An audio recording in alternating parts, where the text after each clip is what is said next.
কি ভিতরে আসতে পারি? নমস্কার sir, good afternoon. Good afternoon sir, good afternoon. ধন্যবাদ স্যার। আচ্ছা বিজন, আপনি কোন বিষয় নিয়ে পড়াশোনা করেছেন? Sir bioscience. বায়োসায়েন্স। বায়োসায়েন্স নিয়ে পড়ে আপনি এসএসসি না দিয়ে প্রাইমারি পরীক্ষায় কেন এলেন? স্যার আসলে আমার গ্র্যাজুয়েশনে বিএড করার মতো নাম্বার ছিল না। ডিএলএড এর চান্স পেয়েছেন। তো সেক্ষেত্রে আপনার স্বপ্ন ছিল বড়দের পড়ানো, কিন্তু আপনি বাধ্য হয়ে ছোটদের পথে আসছেন। এটা কিভাবে দেখবেন?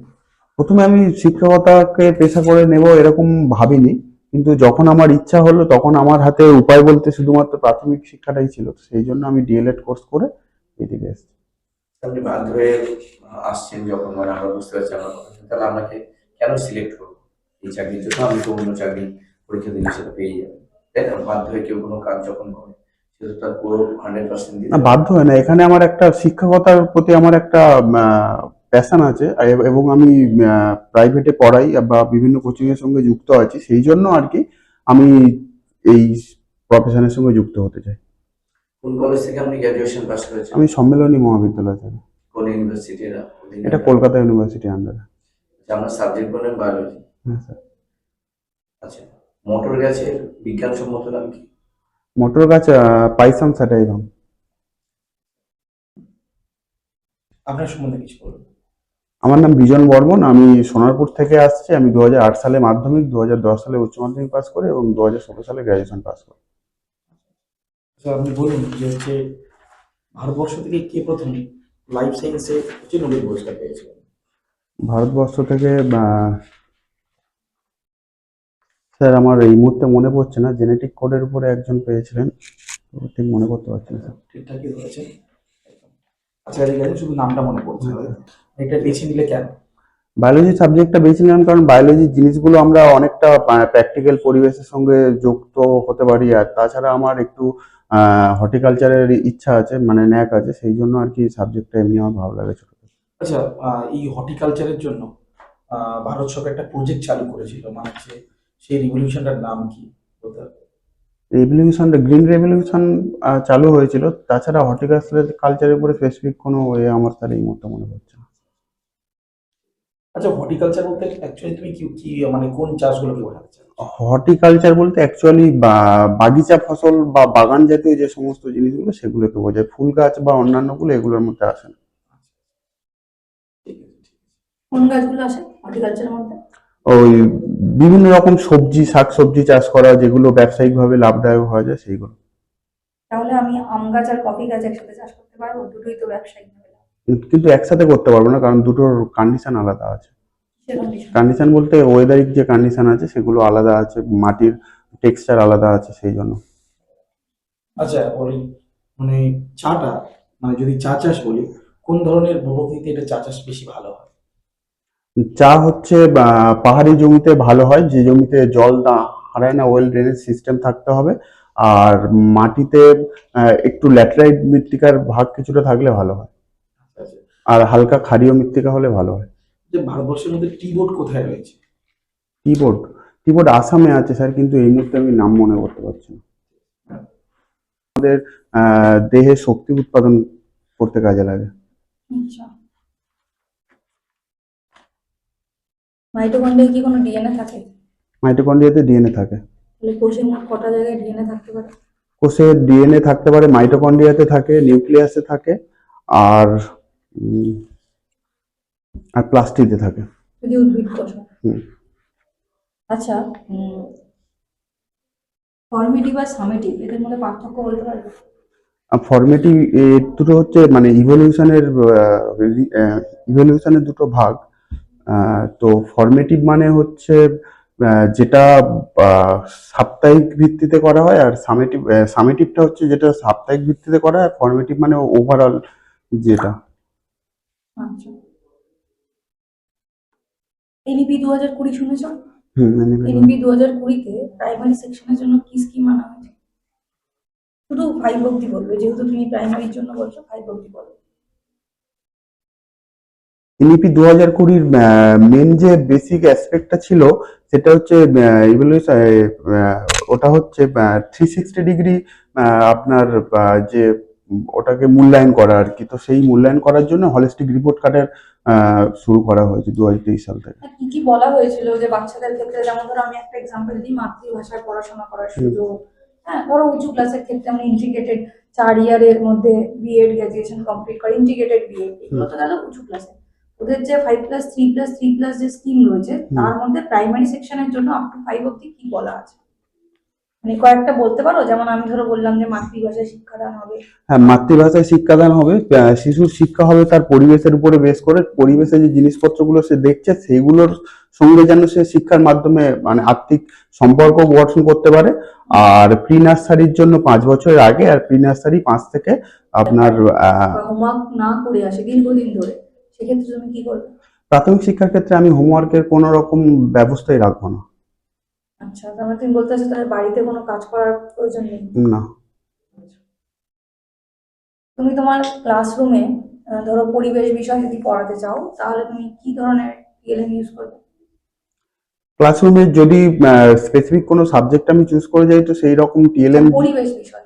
হ্যাঁ, আমি যদি মানে কোনো স্পেসিফিক টপিক চুজ করে যাই তো তার জন্য যেগুলো দরকার হবে সেগুলো নিয়ে যাবো, বা যদি আমার কাছে কোনো মানে হঠাৎ করে পড়াতে হয় তো শ্রেণীকক্ষে যেগুলো আছে বা চারপাশে শিশু যেগুলো দেখতে পাচ্ছে সেগুলো ব্যবহার করব।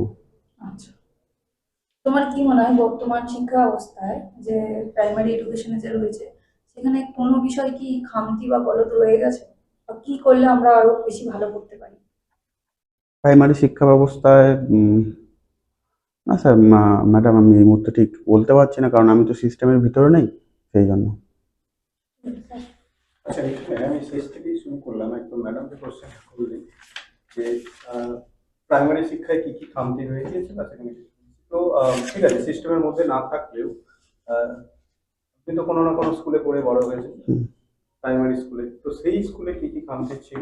আমার ব্যক্তিগত মতামত যদি বলেন, আমি ডে বোর্ডিংটা প্রাইমারির জন্য খুব প্রেফার করব। ডে বোর্ডিং আর কিছু মানে যে টাইমটা মর্নিং টাইম, মর্নিং মানে সকাল 8টা থেকে ডে বোর্ডিং, বা 5টায় ছুটি হবে, শিশুর বাড়িতে কোনো পড়ার ব্যবস্থা থাকবে না, বইগুলো স্কুলে রেখেই বাড়ি যাবে। 8টা থেকে কটা ক্লাস টাইমটা বাড়াতে হবে, তাই তো? এটা মনে হয়েছে, এটা আমার মতে হলে একটু ভালো হয়। ওকে ওকে। আচ্ছা, আর কি কি রয়েছে যেটা যে শিক্ষাই সব না, প্রাইমারি শিক্ষা প্রাথমিক শিক্ষা, তো শিক্ষার পাশাপাশি আর কি কি করানো যেতে পারে যেটাতে ছেলেরা তাদের ওভারঅল ইমপ্রুভ হবে? প্রাথমিকের ক্ষেত্রে ওভারঅল যেটা, যে প্রত্যেকের সাথে শিক্ষার্থী যেন মিলেমিশে চলতে পারে জীবনে, সেই বন্ডিংটা তৈরি হওয়া দরকার।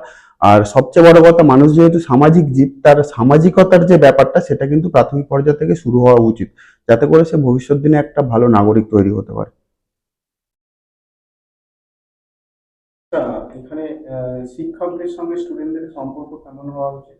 শিক্ষকদের সঙ্গে স্টুডেন্টদের সম্পর্ক বন্ধুত্বপূর্ণ, বা ফেসিলিটেটর হিসাবে শিক্ষক নিজেকে মেলে ধরতে পারে ছাত্রদের তো কাছে। একটা প্রাইমারি স্কুলে বা প্রাথমিক স্কুলে একটা বাচ্চার বয়স থাকবে বা এজ থাকবে অ্যারাউন্ড 7 বা 10 ইয়ার্স, তো একটা টিচারের বয়স থাকবে 40 ইয়ার্স, এদের দুজনের মধ্যে কি ফ্রেন্ডশিপ রিলেশন বন্ডিং করা পসিবল না পসিবল না? আর বন্ধুত্ব এমন একটা জিনিস, মানুষ যদি চায় তাহলে যে কোনো বয়সের মধ্যে হতে পারে, কিন্তু তাদের সেই স্টুডেন্টের সঙ্গে একটা মানসিক যোগাযোগ বন্ধুত্বপূর্ণ করতে হবে।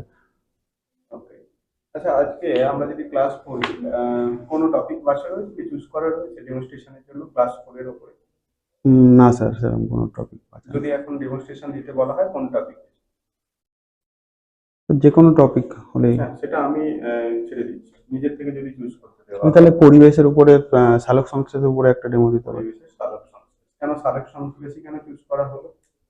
সালোক সংশ্লেষ মানে আমি এই ডেমোটা আগে একবার দেখেছিলাম, আমার মনে আছে, সেই জন্য আর কি। কোথায় দেখি? আমি ইউটিউবে দেখছিলাম। ইউটিউব।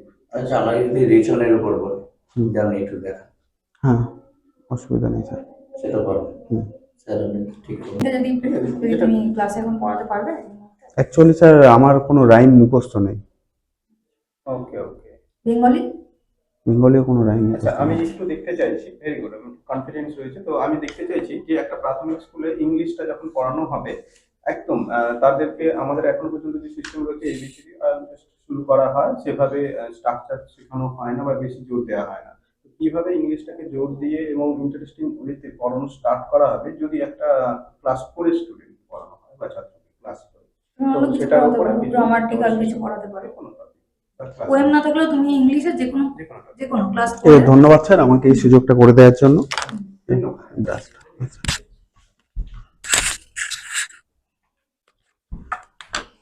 তো আমার ছোট্ট বন্ধুরা, তোমরা সবাই কেমন আছো? ভালো আছো? বেশ বেশ। আগের দিন আমরা কি শিখেছিলাম? আগের দিন আমরা সেন্টেন্স শিখেছিলাম, তাই তো? আচ্ছা, আজকে তারিখ কত বলতে পারো? আজকে ডেট 18 জানুয়ারি, তাই তো?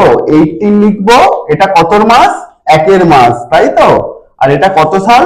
2026, 2026 সাল। আমরা কোন ক্লাসে উঠে গেছি? আমরা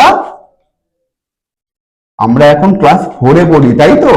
আমরা এখন ক্লাস 4 এ পড়ি। বেশ বেশ। এখন আমরা কি পড়বো? এখন আমরা ইংলিশ পড়বো। বেশ, তো আমরা এখানে ইংলিশ লিখে দিলাম।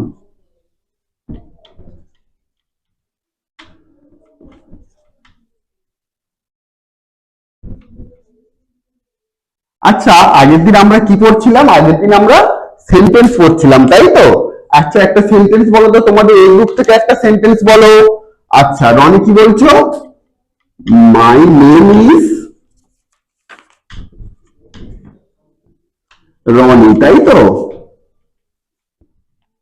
আচ্ছা, তাহলে বলো, এখানে আমরা আগে কি শিখেছিলাম?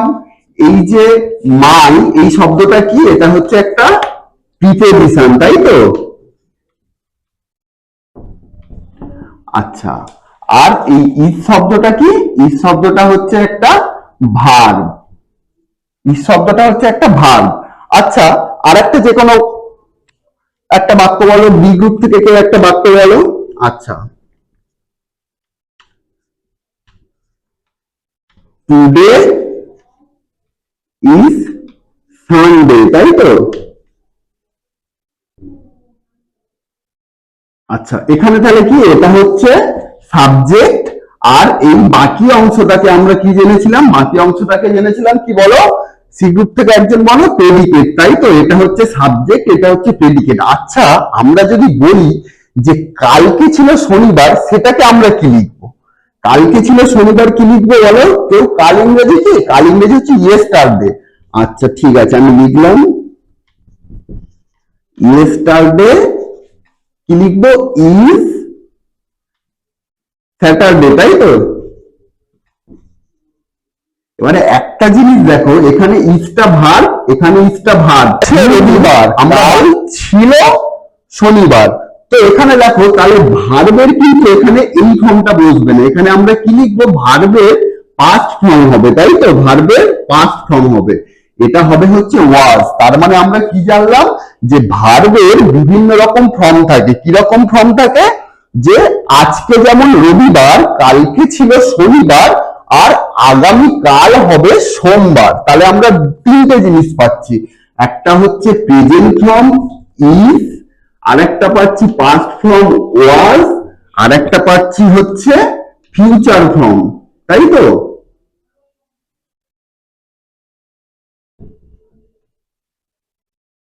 তো আজকে আমরা কি শিখলাম? আজকে আমরা শিখলাম হচ্ছে ভার্বের বিভিন্ন ফর্ম, তাই তো? আজকে আমরা কি শিখলাম? ভার্বের বিভিন্ন ফর্ম।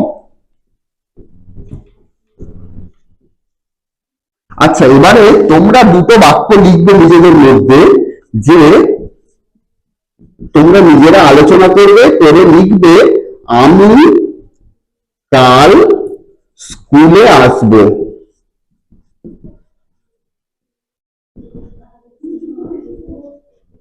আচ্ছা, আর গতকাল আমি মেলায় গেছিলাম। তোমরা নিজেদের মধ্যে এটা আলোচনা করো, করে লিখবে, ঠিক আছে?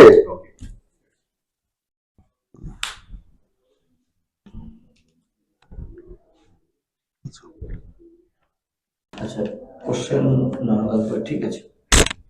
কোশ্চেন করুন না। ঠিক আছে, okay, thank you. Thank you sir. Okay. ঘরে বসে একটু ওয়েট করুন।